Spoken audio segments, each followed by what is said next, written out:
Hi there, my name's Simon Drew, and welcome to the Practical Stoic Podcast, where I give you practical Stoic advice for modern times. You can support the show by going to patreon.com/Simon Drew. I also do one-on-one mindset coaching, and you can book in your first free consultation by going to risetothegoodlife.com/coaching. On Facebook, you can join my group, the Practical Stoic Mastermind. But for now, enjoy this episode. Hi there, my name's Simon Drew, and welcome to the Practical Stoic Podcast.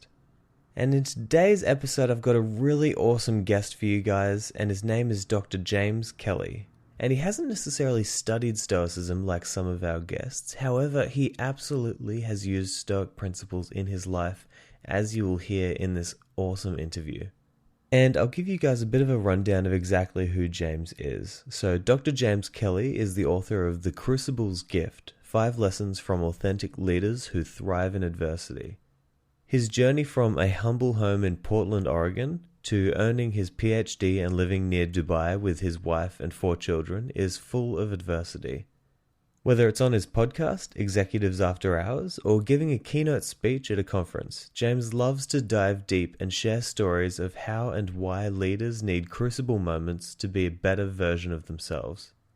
James's journey is filled with ups and downs, twists and turns, and a driving curiosity, and it equips him to bring great value to the world of executive leadership, and also bringing great value to the world of the Practical Stoic Podcast. And I can't tell you enough how much I enjoyed this conversation. I know you guys are going to get so much value out of this interview. So without any further ado, I present to you Dr. James Kelly. All right, now, James, I've been really excited to have this conversation with you. We've been planning it for some time now. And, I've just told my audience a little bit about you, but probably not enough. So why don't you give us a bit of an overview of exactly who you are and what you do and why you do it? Wow. I feel like we need a couch and some whiskey. We can arrange that in the future. Yeah. I love and hate those questions because I find that they're so complex and it's difficult for me to simplify them. So I agree. It's a difficult one that I would hate to be asked, but I'm going to ask it. Well, you're the interviewer, so I guess you can ask whatever the hell you want. At the end of the day, I'm probably a dad first.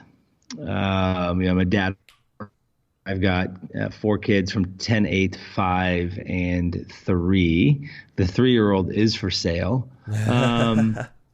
And I currently live in the Middle East with my awesome wife, and I teach at a university. But I mean, those are descriptors, right? Like those are adjectives of who I am. I think that as an individual, I'm on a journey, always trying to figure out how I can be a better version of myself, for whatever that means, right? So, the question I try to ask myself often is, am I better today than I was yesterday? And so when you ask a little bit more about me, I know I'm probably getting a bit deep, a bit fast, but I find it hard to say, like, I have a PhD, but am I professorial? I don't think so. I think it's something I did for various psychological reasons. Probably some of them are abusive, personally so. And, am I a husband? Yes. Does that define me? I don't know, So I think that for some of us, me particularly, as I said, I think I'm on this journey to figure out who I am, who's my best version, and to learn to accept, to be more stoic, if you will. I mean, in the name of the show, to learn to be more stoic in my reactions and choices, and be aware of my strengths and my weaknesses as a human being, so that I can espouse those values to my kids. Because at the end of the day, if you're a parent, your job is to not only minimize the potential psychological damage you put on your kids, but to maximize their ability to be a better version of you when they get older. So I'm not answering your question. I'm being a bit more philosophical about it than normal. But I think you're asking me an interesting time where I'm in crossroads of what am I doing in my life from a career perspective? Who am I? What values do I want to espouse to my kids and so forth and so on. So I apologize for the lack of clarity in the answer, but that's kind of where I'm at. No, I actually really like it, because I mean, if you're doing life correctly, you should be constantly realizing who you are. There should be there should be revelations every so often about, oh, I'm actually this or I'm actually that. That maybe there should never be a fixed point where we say, yeah, this is who I am. And maybe we're always learning and always finding out new pieces of the life puzzle that we're putting together. But no, I love it, and absolutely, that's an answer that I will accept, and happy to move on. But can I add to that though? Because I think you said something really interesting there. So, and just so your audience knows, I had a podcast up until recently. Mm-hmm. So sometimes I jump into the interviewer mode as well, and it's the worst as an interviewee. Yeah, that's fine. It's awful. So, but I think something you said that was really interesting to me is that we are all growing, but we should have pillars of what we stand for.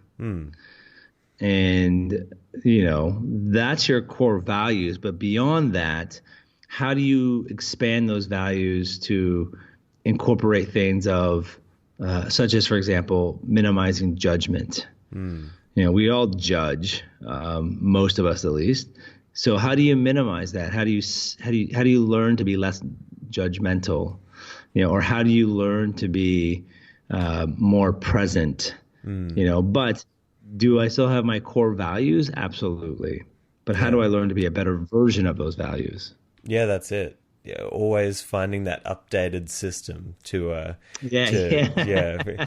think it was Eric Thomas, this amazing motivational speaker. He said something like, we so often update our phones. Like every time your phone gets a new update, bam, you're onto it. You've got that new updated system. But how often do you update yourself? So if you think about yourself like a phone, gosh, we should be updating ourselves at least once a month, maybe. Like if we can find the time. Hopefully once a week. The amount of viruses I have, yeah, probably. That's it. The amount of viruses we all have. Let's find ways to update that operating system that really was given to us at birth from the parents that we have, the teachers that we have. We've been given this operating system. Maybe it's a bit outdated. Maybe it's time for an update. So get in touch with your coders and get them to work that out. But so James, you actually. Now, you started in the United States, right? So you started in Portland, Oregon. But, Correct. You've lived all around the world, and you now live in the United Arab Emirates. No, wait, Abu Dhabi. Sorry. What am I saying? That's right. No, those are both right. That's okay, both cool. correct. Yeah. So what's the journey? Like, what led you from America to, I know you've lived in Australia and at a few other places. What's been going on throughout your life, all this amazing travel? I think that's a great question from the standpoint of, so the context is that I was raised in the exact same, and I'm going to roughly guess this because I don't know the conversion, but 300 square meter house with 6 people, until I was 17. And I had this, and we never went on vacations. We didn't have the money. And I just had this curiosity about the world. And, my dad died when I was 20 years old. And, you combine the fact that I never saw anything as a child, and then the death of my father when I was at university. And there was something inside me that really said that you could die tomorrow, so you better start living today. And enjoy the experiences that you can create for yourself. Now, there are I've had a lot of amazing experiences, and I don't know where most of your audience is located at, but from an American perspective, going to Australia and snorkeling in the Great Barrier Reef is one of those amazing things. Or hiking Mount Fuji at sunrise is an amazing experience, right? Like, so I've been blessed to do those things, and I've done those at behest of keeping a consistent job and saving lots of money, because in my head, I always thought that I can't bury my money with me, but I can take the experiences that I have and share them with those around me who are important. And so that really is the impetus of all of my choices, is how can I have an experience? And now that I'm 44 next week, so I don't know when this will go out, but I'm 44 on September 5th. And now I'm ready to probably get some roots. I spent 20 some years just kind of going all around. And, now I think that finding a place to live permanently, to give my kids some stability, is growing in its importance, but I still want to have different experiences with them. No, I love that. And I love this idea of, remembering that, okay, well, I could die tomorrow, and then what use is this money going to be? What use is all this stuff that I'm getting going to be? Experiences is what I want right now. And this is why I was so excited to talk to you, because I do have guests on my show from time to time who haven't necessarily studied Stoicism, but I just know that their experiences and the things that they're interested in are going to align perfectly. And this is one of those cases, because in Stoicism we have a saying called memento mori, which means remember death, or remember you're going to die. And the idea is, if you remember that, you could die now, tomorrow, in 5 years, 10 years, 20 years, just remember that death is always on your doorstep potentially, then you're hopefully going to live a richer and a better life. And that's exactly what you did, right? I mean, you kind of said, well, I could die tomorrow, so I better start doing the things that I want to do now. Is that kind of the mindset that you're in? Yeah, that's the mindset I have for sure. Yeah, it's not a past tense at all. Oh yeah, sorry. I mean, starting from that journey. I mean, yeah. But I think here's the challenge to that mindset, and I see it now. So I think the mindset is great, and I think it's absolute, and I teach my kids this, right? I think that you can't take things with you. Like things are just that. They're an accumulation of personal desires and wealth. Yeah, that's it. But what I have found is that my desire to have experiences have limited my ability to have a comfortable life, because I've been chasing the experiences. And so that's the pivot that I find myself at 44 is how do I maintain those experiences but find some consistency so that I can develop. I use the word wealth very loosely here. What I mean by wealth is a savings where I'm not going paycheck to paycheck, right? And in that, where do I find the satisfaction of maintaining my experiences, but also teaching my children to be responsible with their finances. So, here's some great examples. About 4 years ago, I talked my wife into going to the UK from Philadelphia for Christmas. And we went there for 15 days, and we probably spent about $10,000 in US dollars.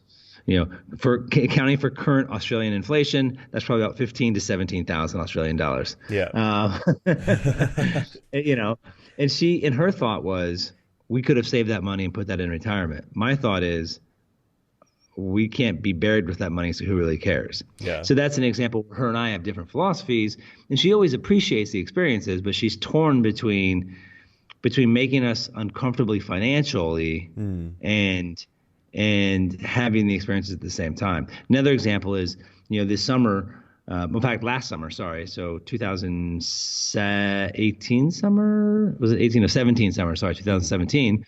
We went to Portugal for 6 weeks, and we lived on the beach with our kids.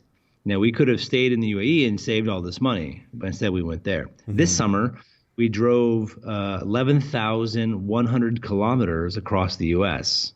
Nice. spending an obscene amount of money in the process, we could have saved for, living, paying off bills, whatever it is, right? So that's the tension that I have with acquiring experiences and being transient in my lifestyle. Meaning, I've lived in Philadelphia, Perth, Australia, Portland, Oregon, Chicago, San Francisco, Tokyo, and now the Middle East, and there's been more. So when you do that, you don't ever build roots, you don't build community, you don't build business, you build transientness. So that's the tension that I have. So I'm very stoic in much of my beliefs, but then there's a tension of reality of how do you afford to live, if that makes sense. I don't know if that makes sense. No, it absolutely makes sense. There has to be a balance of on the one hand, absolutely living in the present moment and enjoying your life to the best of your abilities, but at the same time, you kind of have to prepare so that look, if you are alive tomorrow, you can at least live, and so that you can have a good future as well. No, absolutely, I understand that balance that needs to be there, and so you're living in the UAE right now, and you have just written a book recently, right, called The Crucible's Gift. That is correct. And so the subtitle is 5 Lessons from Authentic Leaders Who Thrive in Adversity. And I wanted to know, so what led you to, go on this journey and write a book about leadership? Passion project, probably more than anything else. But I also took two different paths, two different streams of information, I guess, if you will, to write the book. So the first stream of the book, in terms of informing me, was the interviews that I did on my old podcast, which is still up on iTunes. It's called Executives After Hours, and the tagline of the podcast was, I care about who you are, not what you do, because who you are defines what you do. And so I would interview CEOs from around the world about their personal journey. And I would only talk about 10% about what they actually do as a job, because I was more interested in their experiences, right? Their failures, their successes from childhood to adulthood. And so I was really interested about the story. And so I took the stories and I started realizing this pattern again and again with these leaders. And so the pattern is very simple. It's they had some sort of adversity moment, something pretty dramatic, and that made them grow as an individual. That made them be more compassionate, live with more integrity, value relationships at a deeper level, and grow their self-awareness. And then I dovetailed that with my own personal journey. Father dying, relative stealing $10,000, DUI, so that's driving under the influence, having to go to outpatient rehab for 2 years, moving countries, and kind of dovetailing the stories. And the book is written the best book recommendation I got was from the founder of co-founder of IDEO, which is a major design thinking firm. And he said it's, and I'm paraphrasing, but it's insightful, it's interesting, and it's irreverent. And I love the fact, because I try to put in a lot of humor in the book, like subtle humor, fun humor, self-deprecating humor about who I am in my own journey and just life in general. And so it's a pretty easy read. It's been recommended by some of the top leadership experts in the world. So I'm pretty happy about that, as you think you would be. Heck yeah. But I think that, so to answer your question, sorry, the reason that I wrote it is that it's something that I promised I would do when I was 33 years old. And I promised I would do it by 43. And I think that it sat somewhere in the back of my mind around 41, 42, and it just kind of burped out of me, if you will. And I wrote the book in 7 weeks. I love it. And so it was definitely inside me, and it was fun to do. The back end of the book, the sales part, is much harder than people think, but the front end was, for me, really, really fun. Yeah, absolutely. And I absolutely would love to dive into more of the things that you teach in this book. And I wanted to start because I know that in the book you talk a lot about how you respond to trials in your life. And, in Stoicism, there's this core principle that teaches us that, it's not what happens to you in life that matters, but rather it's what you do about it that is going to be the ultimate decider of what happens. Yes. Could you maybe elaborate on even a couple of examples from your own life where you did go through, a trial or something that was really difficult for you to go through, and then, how you kind of brought yourself out of that and pushed through that trial?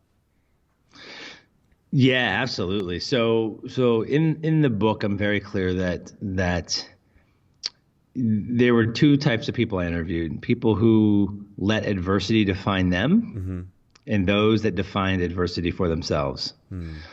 And so the latter, the ones that took adversity and defined it for themselves, are the ones who are more successful. And so in my personal life, I share a story I share two particular stories, but I'll give you the one that probably gives the best example.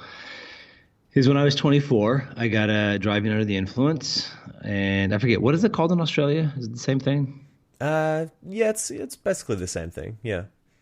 What's the terminology? I'm trying to remember. Well, the terminology for Australia, I think, is just drink driving or drunk driving. Yeah. Okay. So I got a drunk driving ticket, DUI, and I was I was driving home at like 2 a.m., whatever it was, and I was actually living with my mom at that time because I just took a job back in the home city. And, I remember vividly driving down the road going 75 miles an hour in a 35. And I remember the cop turning around with his lights going on and me thinking I had two choices. Choice A, pull over, take it like a man. Choice B, pretend that I am a Indy car driver or Formula One car driver and beat him to my house, get out of my car, and get in the house as fast as possible. Thinking that would get away. Well, option C, which I wasn't thinking about, was getting to my house as he pulled me over with my mom's new partner standing on the front yard in his tighty-whities and his white T-shirt, trying to figure out why my mom's son was getting arrested, thrown in the back of a car. Oh, gosh. So I love telling that part of the story because it's actually quite hilarious from a visualization standpoint. And so I ended up going to court, and the judge basically just said, okay, you have 2 years of outpatient program. And what that meant is that for 6 months, I had to go 4 nights a week for 3 hours a night. And then I had to go 6 months for 3 hours, once a week for 3 hours. And then I had to go for a year of therapy after that. So fairly intensive. Now, in that moment, it was very clear to me that I had a choice. I could be bitter and upset and withdrawn from the process and just tick the box, or I could be open to the possibilities of what I can learn about myself as a human being and grow from it. And I chose the latter. I thought that, I made a mistake, and while I'm there for 4 nights a week, 3 hours a night, why don't I learn about myself, learn about addiction, learn about lying while I'm an addict, and what does that look like? And how does this process help me as an individual grow? And more importantly, to the point, how can I define this adversity for myself and not be defined by the adversity? And that's just one example, in my life. No, I love it. I love the idea of, you defining your adversity, not the other way around. Because so many people do that, just you ask to hear about their life and they'll go off on a story about all the terrible things that have happened to them. And, it's really sad to see that has been the overriding theme of their life. And obviously some people just get a really bad break, and some people have terrible lives and terrible things happen to them. But, you cannot deny the fact that the most successful, happy, people who are living great lives are those people who define their adversities, like you're saying, as opposed to the other way around. And, now that we're kind of, sharing these stories, I know that, in the Crucible's gift, you also talk about what you call authentic leadership. And, living authentically is kind of one of my favorite topics, because I genuinely believe that you can't live a good life unless you're living, truthfully and authentically. And I think the closer you come to being truly authentic with everybody around you, I think the closer you'll be to actually living like an amazing life. What is it about living authentically that makes a person a great leader or a great husband or wife or, family member or friend? Like, what is it about authenticity that really makes a difference in people's lives? So let me flip the question, and I'm going to answer it this way. Awesome. Then you can poke and prod and pull it apart if you like. But it's exhausting to live unauthentically. And why would you want to be exhausted all the time? And so for me, the idea of being as authentic as possible, in the book, I call it the 15% rule.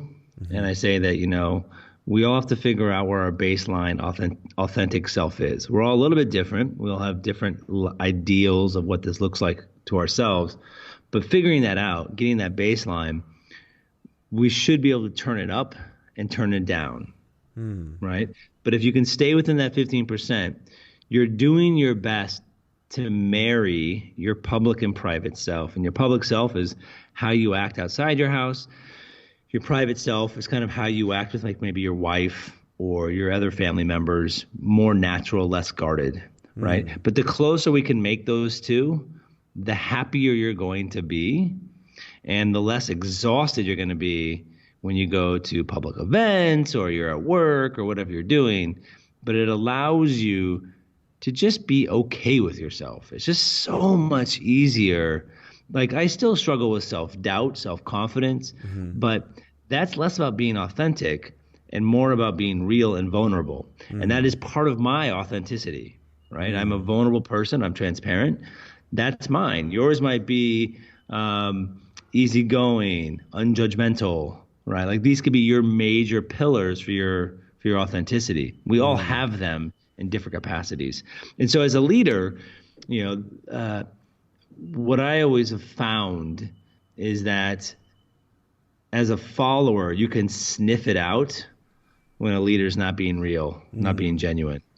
And, and the literature is very clear on this, not to get academic, but if a leader is authentic, the employees, their well-being goes up, their job satisfaction goes up, their productivity goes up, because they feel comfortable around the person that's leading them. They trust them more. There's more respect that's given. And so these are really valuable traits to carry in your life, inside an organization, outside an organization, as a husband, as a wife, as a father, whomever you are. These are important traits. And I preface this in the book that, on average, a person works 84,400 hours in their life. Why on God's green earth would you want to not be authentic? It would be literally exhausting to live in that world. And I think people gravitate, honestly, to people who are authentic. And we have to be careful. Sometimes we conflate being authentic with charisma. And these are two different things.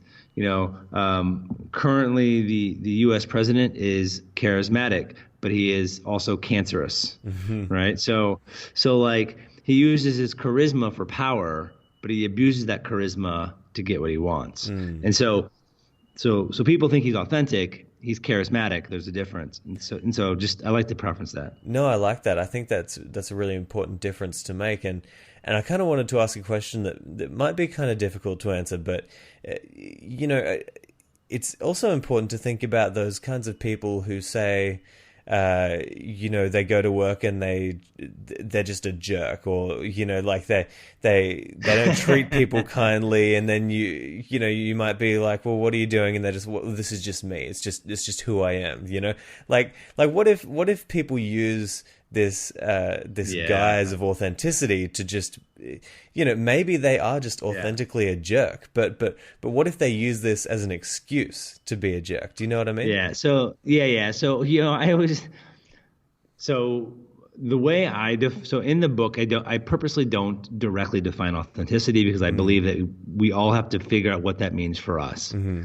But what I do say, and I've written about, is that if you hide behind the fact that you are just a rude, callous, direct person, and that's your authenticity, I don't think there's any excuse for being an asshole. So I think that that is different, and I don't agree with that because I think that you can be authentic and be kind and generous and compassionate and truthful. You could. So I know a lot of people who say I'm authentic. I'm just direct, and I'm really direct, by the way. And I've been told I'm very honest, and some people don't like it. So I've listened to that feedback, and I said, okay, well, if people don't like me being overly direct, how can I be true to myself but compassionate towards them? Yeah. And I think that's an important distinction because I'm not going to not be honest. I am not going to live with less integrity. That's one of my pillars in life. I grew up in a family full of liars. So I can't stand lying, and I can't stand lied to or lying to someone, especially, when I respect someone. So I'm never going to not do that. But if I know that they are more sensitive, I will find a way to be honest, but be compassionate towards them as a human being.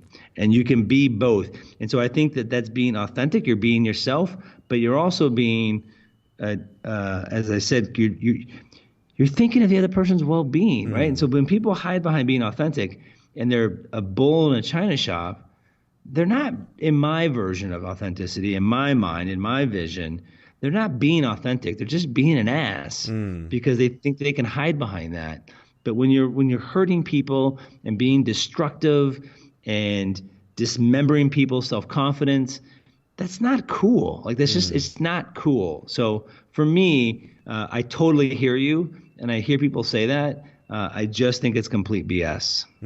No, I agree. And maybe the caveat that comes along with living authentically is also live with tact. If you have this authenticity but you have no tact, you're probably not going to get so far if you just are straightforward, a straight speaking person and you don't waver from that.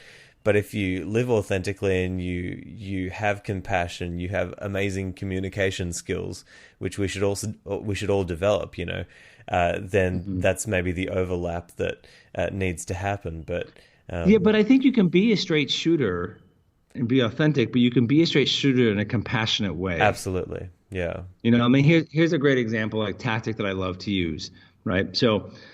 Often feedback is the hardest thing we can give. You don't know how to say it, especially when it's negative feedback. But, what I do is I'll say to someone, this is what I like, and this is what I would love to see. Oh, I like right? that. The love to see is a way of being very direct. I'd love to see you be more kind. I'd love to see you be more generous. I'd love to see you show up on time.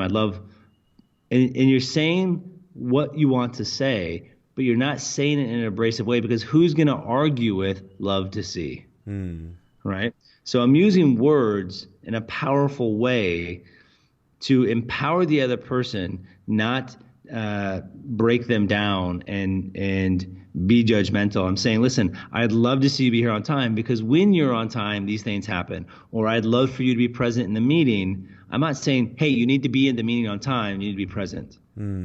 Now, there are many people and leaders that will do that, and that may or may not work for their audience, for their followers. But another opportunity to do it is to empower them by the words that you use. So by saying, I'd love to see, you can't argue with that. You can't argue with someone saying that, So, I guess you could, but, what I find is that many people don't. Yeah. Let's put it that way. No, I like it. I like it. Yeah, just kind of reframing the way that you approach situations so that you can get the best outcome, and also, still be authentic in your approach. I love it. And so I also wanted to talk about something else that you talk about in the book. So you teach, that self-awareness is kind of essential to personal and professional growth.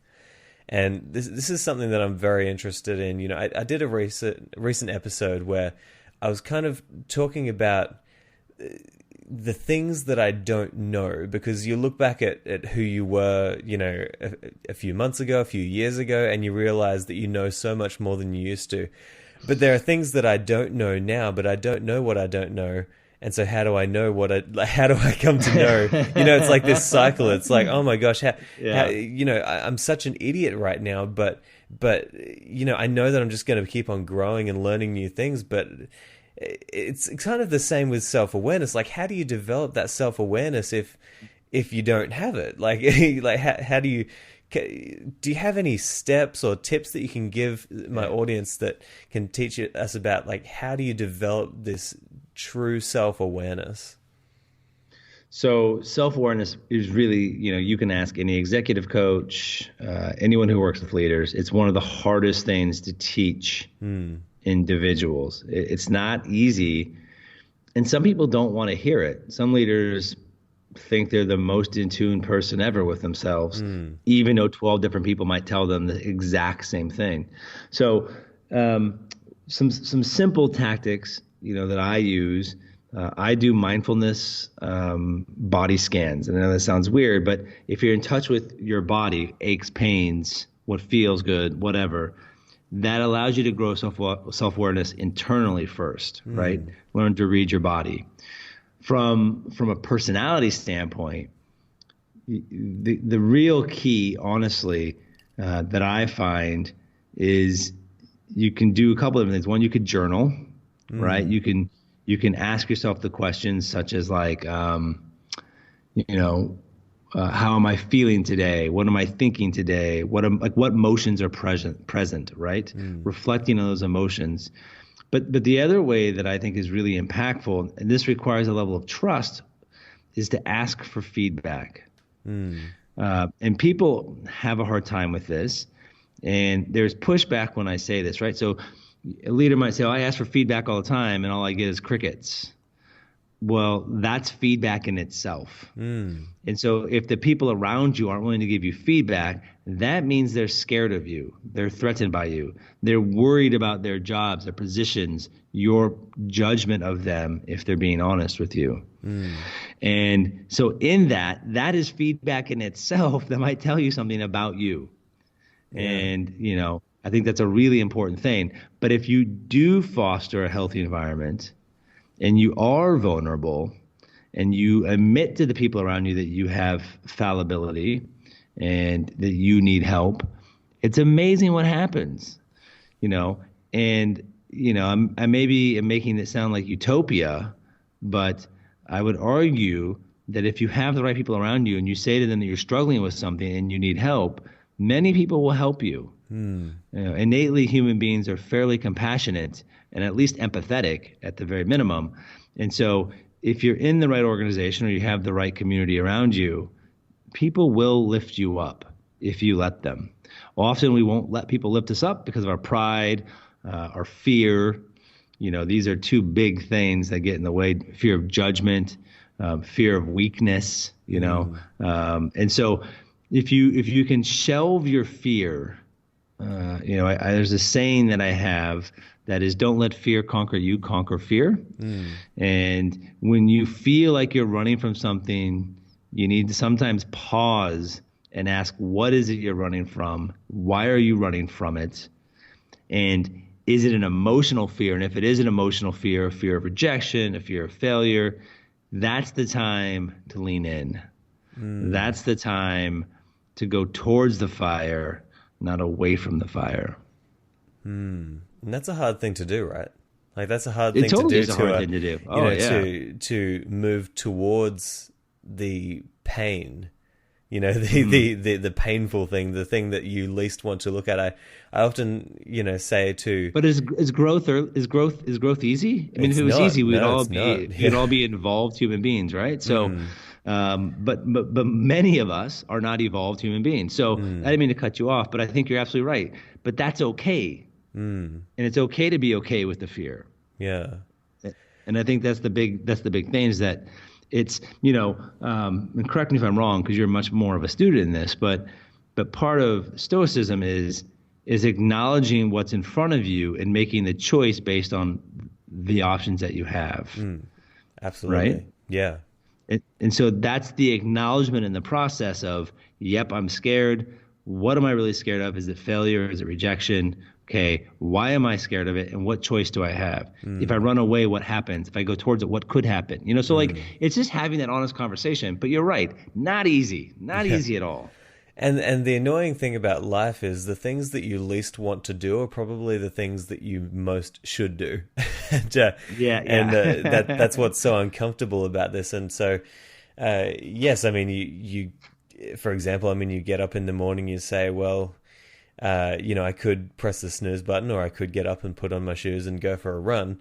The thing that you least want to do in that situation is probably the thing that you should be getting up and doing that. You should be going for a run and, getting that exercise in. And it's the same with what you're saying here. When you look at yourself and uncomfortable parts of your nature, uncomfortable parts of your personality, you should probably be moving towards those. And going back to something you said earlier, I mean, even I look into my own life and I can't remember a time recently when I literally went up to somebody and said, hey, can you give me some strong feedback on this? Or can you tell me how I could be doing this better? And I think that's such a great takeaway from today's show for for everybody who's listening right now. Like, maybe I would encourage everybody, like you said, to find an opportunity in their day at work or in family or their relationships, their friends, to just ask somebody for some feedback about how you can be better. And let me give 2 criteria on that. One, awesome. Be open to what the possibility of what you might receive. Yeah. but two, make sure you ask the right person who's willing to give you the honest feedback. Yeah, that's right. it. If you seek out the person that's going to enable your thoughts, and that's not really feedback, that's enabling. So you have to also seek out the person that you believe will be most honest with you, and give them permission to be honest. That's the other thing, right? So often we ask for feedback, but we're actually asking for confirmation. And how do you get a person how do you give a person permission to be honest? That's something that I'd really like to know, because I mean, it can be difficult to, sometimes, okay, it's like, you go and ask your mother for feedback, maybe she's going to be a little bit kinder, or she'll have some sort of emotional bias, like, this is my son or this is my daughter. And, how do you give somebody permission to be fully honest with you about their feedback? So, the tactics that I use for myself is, one, I find people I trust, and people that I know that I have a relationship with that I can be vulnerable with. 2, I'm explicit in what I'm looking for. So can you give me feedback on X specifically? Okay. And 3, be very clear with them that I will appreciate any feedback you have, the good, the bad, the ugly, with no judgment or resentment towards whatever response you get. And tell them why you're asking for feedback, right? Like, I've heard X, Y, and Z, or I feel like X, Y, and Z. Do you see the same thing? I feel like maybe it's like, I feel like when I'm in meetings, I might be talking too much. Do you have the same sense of that? Yeah. Okay. So if you go to someone and say, Johnny says that I talk too much, what do you think? Well, chances are the person already knows that you don't actually think you do, based on the way you're asking the question. Yeah. Which means you're not really open for the feedback. You're really looking for someone to tell you that you don't talk too much. So on that side of it. But if the person's honest, they'll be like, you know what, I think you kind of do, or And if your boss is supervisor, leader, whatever, is really in tuned, they're going to hopefully guide you and mentor you in the right healthy way to say, listen, I'd love for you to process more, think more, and be more succinct with when you need to add feedback. I mean, here a great example. I work with a woman who, for some reason, feels the need to finish every one sentence. I don't know if you've ever been in that experience, but it can be rather frustrating. It can be very tiring. Yes. Yes. And so if you and I are talking, she'll just jump in and finish your sentence? Sentence right now. Yeah. I'm so sorry. Yeah. So sorry. No, it's fine. Right. And so like. Sorry, I had to jump in with that terrible joke. It was just. Yeah. I was actually trying to do it back to you at the same time. Don't worry. And so I'm really close to telling her, like, you need to stop because it's disrespectful for the person talking, and it actually makes you look a certain way, right? And so, I mean, I think the point I'm trying to make is that there is no easy way except for having honest, transparent conversation, but that only is created if there's space in the relationship to have that conversation. And so you've got to find the individuals that you trust enough. And again, more importantly, you have to be open to the feedback. I once had a boss tell me, and it's so true. So one of my first jobs ever, I opened the 41st office for a national advertising agency in the States. And I was like 24 years old, doing sales calls. I talked my way into the job. I had no business having the job whatsoever in that position. But I was talking to a woman and she said, you know what, stop selling me. You already have our business. And so I told my boss that. And he said, well, have you been told that before? And I said, yeah. And he goes, okay, well, here's a lesson for you. You hear it once, reflect on it. You hear feedback once, reflect on it. You hear it twice, put a stake in the ground. If you hear it a third time, it's probably true and you better change.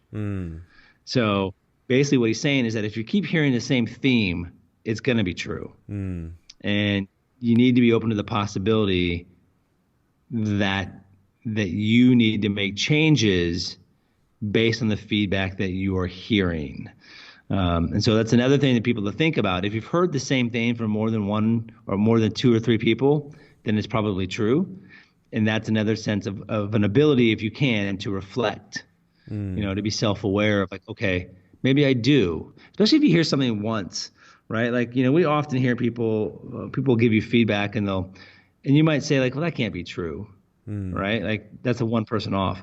But maybe take a minute and pause and ask yourself the possibility of what if it is true. Yeah. Right? And then listen for it. And that's another way to develop your self-awareness, is be open to the possibility. No, I like that it's all tying together now. You need to have that self-awareness if you're going to actually be able to receive the advice that people are giving. And what I like about your advice, you gave so much value in that last answer. I love it. And it's going to be really useful for people. Because what I'm hearing is, when you're asking for advice, there needs to be a level of specificity as well. So start with exactly what it is that you want advice on, what kind of feedback that you want, and you really do need to be open to it as well. That's a massive thing. Even with my coaching that I do, I never try to sell the coaching to a person. I give them the details, like this is what we'll be doing, this is exactly what's going to go down. But in the end, it's completely up to you, because I don't want to, if I have to sell this coaching to you, then I know you're not going to be getting the results, because, it's not something that should be sold. It's something that should be voluntarily requested, and so, that's kind of how I approach things. But I do want to be respectful of your time, James. Do you have time for one or two more questions? Yeah, sure.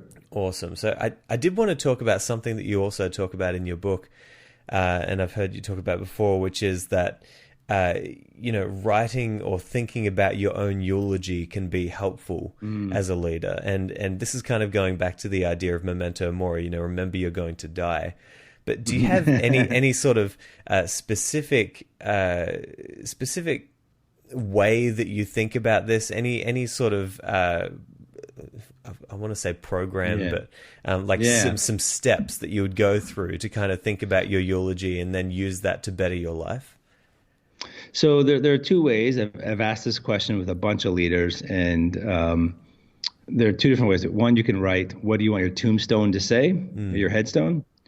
And that can be fascinating. But the eulogy, what I like about what do you want people to say about you at your funeral, or what do you want your eulogy to say, is that it forces people to reflect on the journey they're on. And what you find is that people will talk about what's most important to them. And the emphasis usually is not the job or the work. And so, often when I work with leaders, I'm not working with them about their job. I'm working with them about who they are and what's most important. And when that's aligned, it makes their actual work better. It makes them better. And so, the eulogy, it's a very simple tactic. Just you simply ask, like, what do you want people to say about you in your funeral? Or what do you want the newspaper to say about you in your funeral notice? I've had leaders talk about money and success, and those are people that I feel like at least don't get it, what life is about. And there are other traits that I see in them that would make sense why they think that. They haven't had much adversity. They've had a lot of success financially. But again, I think it goes back to not having adversity. I think that when you have tragic moments, it forces you. Not everyone, but when you're open to it, it forces you to really determine what is it in life that's important. I have a saying that I joke, but it's a really true saying, and it's along the lines with the eulogy. But I always say, if I lose my arms and legs, who's going to wipe my butt? I am pretty sure it's not going to be. I'm pretty sure it's not going to be Harry in the office next to me. Let's put it that way. And so, it's always, in the eulogy, what you find that it reminds people to treat the people who's most important to them with respect, dignity, and love. And when that's, to me, in my philosophy, when that's in line, that allows you to be more authentic and allows you to appreciate the people around you more and value their relationships and what they bring to the table. No, I absolutely love that. And again, it's just so valuable to think about the fact that you could die tomorrow. And I think when you actually take the time to think about the kind of person who you want to be, I've even thought about it this way, like, I once read, I think it was in either 7 Habits of Highly Effective People or another book, but your partner or your wife or your husband carries around 2 lists. One of the lists is all of the problems that you have right now, and then the other list is like the things that they're going to say at your funeral. We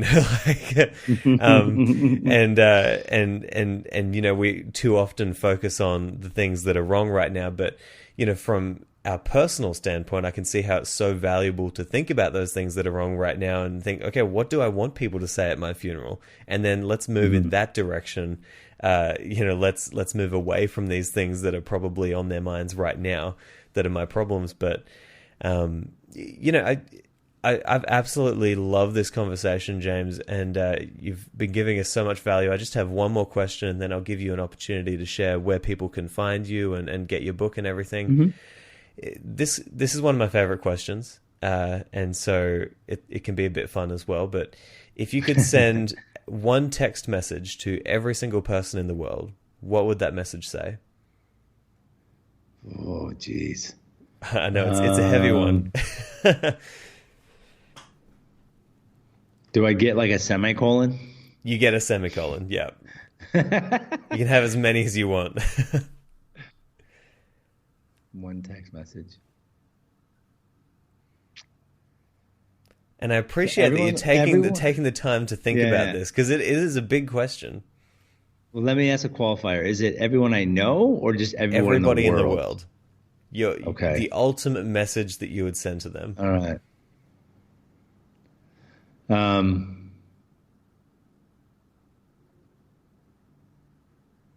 I probably would say something to the effect of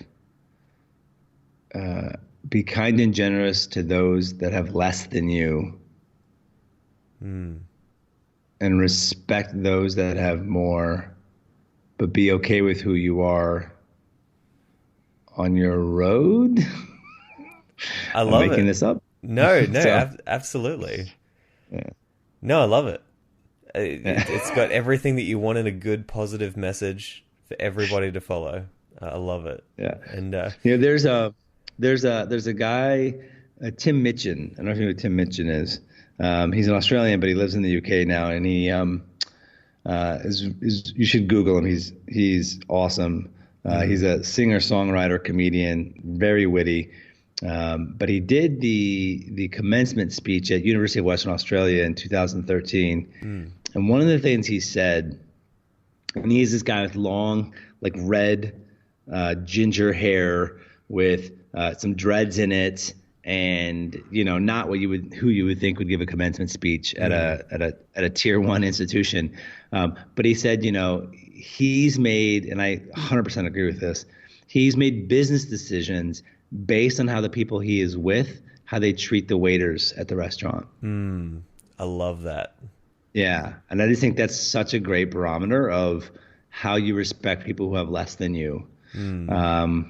Because they're humans and they put their pants on the same way that you and I do every day. So don't treat them like dog poo. Treat them like human beings. Yeah. No, I love that. And absolutely that message that you would send out to people has, so many valuable pieces in it.